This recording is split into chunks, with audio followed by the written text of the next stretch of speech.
ఎరువుల ఎగ్జిబిషన్ అని, తర్వాత మొక్కల ఎగ్జిబిషన్ అని, పుస్తకాల ఎగ్జిబిషన్ అని ఇట్లాంటివి ఉంటాయి. అక్కడికి ఎవరెవరో వస్తారు, స్టాల్ పెట్టుకుంటారు, వాళ్ళ సామాన్లు అమ్ముకుంటారు. దానికి పెట్టుబడి పడుతుంది. ఎందుకని? అది ఒక మార్కెట్కి ఒక కేంద్రం కింద. అక్కడే మొత్తం అమ్మేస్తే లాభం వస్తుంది అంటే లేదు. అక్కడ వీళ్ళ పేరు ప్రచారంలోకి రావడానికి వాడతారు, అందుకోసం ఖర్చు పెట్టుకుంటారు. అట్లాగే దావోస్లో రేపు జరగబోయేటువంటి ప్రపంచ పారిశ్రామికవేత్తల సదస్సుకి సాధారణంగా అన్ని రాష్ట్రాలను పిలుస్తారు, మన రాష్ట్రాన్ని పిలిచారు. పిలిస్తే ఇప్పుడు దాని ఖర్చు 28 కోట్ల రూపాయలు దానికి అద్దె కట్టాలి అక్కడ 10 రోజులకి. ప్లస్ ట్రాన్స్పోర్టేషన్, వీళ్ళందరూ అక్కడికి వెళ్ళడానికి ఇదంతా కలిపితే దగ్గర దగ్గర ఒక 50 కోట్ల రూపాయలు అవుతుంది. ఇది అనవసరపు ఖర్చు కదా.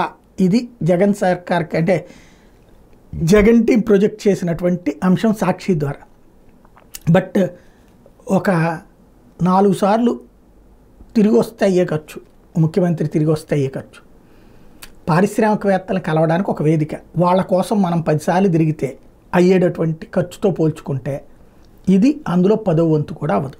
ఇంకోటి, ఆంధ్రప్రదేశ్ స్టాల్ అక్కడ ఉన్నప్పుడు మార్కెటింగ్, అది ప్రచారానికి పనికి వస్తుంది, ప్రపంచం అంతా చర్చించుకోవడానికి పనికి వస్తుంది. కాబట్టి ఈ ఖర్చు వృధా అని రాయడంలో రాసిన వార్త వృధా అనుకోవాలి.